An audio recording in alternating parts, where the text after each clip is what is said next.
Hello everyone. तो जैसा कि हमने लास्ट एपिसोड में देखा था कि लिन फेंग अपने लिए एक फर्नेस चूज करके वहां से जाने लगता है, तो सन हुआ उसे 3 दिनों बाद आकर अपना स्वॉर्ड लेकर जाने को कहता है, जिसे सुनकर फेंग कहता है ठीक है और वहां से जाने लगता है। अब आगे हमें वाटरफॉल के पास वाली नदी का सीन दिखाया जाता है, जहाँ हम फेंग को अपने स्वॉर्ड के साथ प्रैक्टिस करते हुए देखते हैं। जो प्रैक्टिस कंप्लीट करके वहां से ड्रेस पहनकर जा रहा होता है, तो शाओ डिंग अपीयर होता है और उससे पूछता है, तो तुम्हारी स्वॉर्ड प्रैक्टिस कैसी रही और क्या तुम्हें पता चला स्वॉर्ड का यूज कैसे करना है। तो फेंग उससे कहता है कि अगर हम इसे एग्रेसिवली पकड़े तो ये कमाल की काम करती है और मुझे लगता है ये मास्टर पर ज्यादा सूट करेगी और अब बस बॉडी टेम्परिंग बची हुई है। तभी शू फेंग दौड़ते हुए उसके पास आता है और उसे अपने साथ एक गुफा के अंदर लेकर जाता है, जहाँ फेंग अपना फर्नेस बाहर निकालता है और कहता है ये तो सच में काम कर रहा है।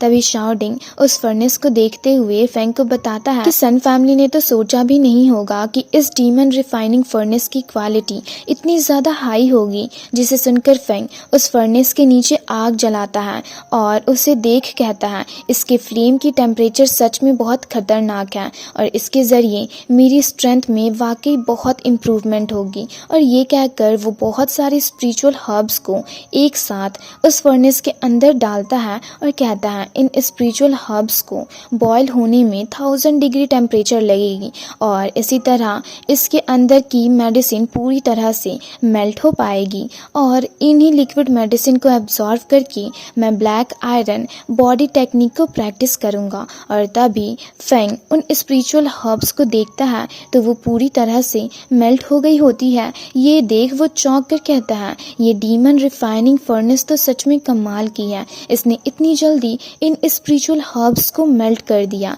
और ये कहकर वो उसी फर्नेस के अंदर बैठकर उन मेल्ट हुए स्पिरिचुअल हर्ब्स को एब्जॉर्व करने लगता है, जिसे शाओ डिंग और शू फेंग खड़े होकर देख रहे होते हैं। तभी उन स्पिरिचुअल हर्ब्स को एब्जॉर्व करते हुए वो जोर से चिल्ला रहा होता है और एक स्ट्रॉन्ग एनर्जी रिलीज करता है और साथ ही उसे काफी ज्यादा पेन भी हो रहा होता है, इसलिए वो और चिल्ला रहा होता है। जिसे देख शाओ डिंग कहता है इस ब्लैक आयरन बॉडी टेक्निक को प्रैक्टिस करने में एटलीस्ट कुछ दिन तो लगेंगे। तभी वो देखता है तो फेंग का गॉड शियांगलू बीस्ट भी बाहर आ गया होता है, जो फेंग को एक स्ट्रॉन्ग ऑरा प्रोवाइड करता है, जिससे फेंग का दर्द कम हो जाता है और वो कहता है इसके जरिए अब मैं इसमें सरवाइव कर सकता हूँ। और इसी तरह कुछ दिन बीत जाते हैं और फिर हम फेंग को देखते हैं जहाँ शू फेंग सामने देखता है तो जंगली बियर वहाँ आ जाता है और शू फेंग पर अटैक करता है, जिससे बचकर शू फेंग भी उस पर अटैक कर देता है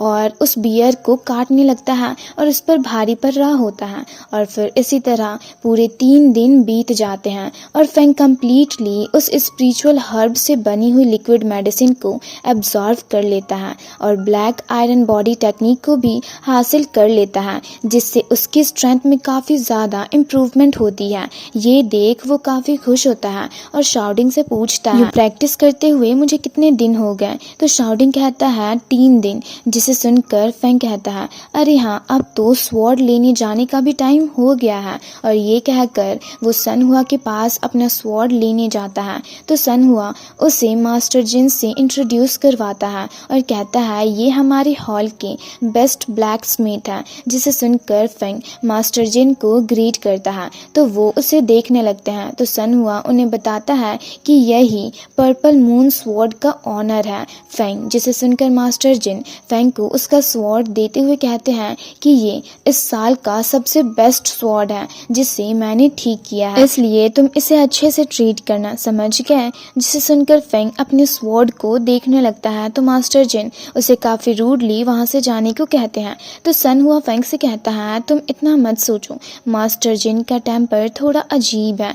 जिसे सुनकर फेंग मास्टर जिन को थैंक्स कहता है और वहां से जाने लगता है। तो मास्टर जिन कहते हैं लगता है इस बच्चे के पास थोड़ा मैनर्स है।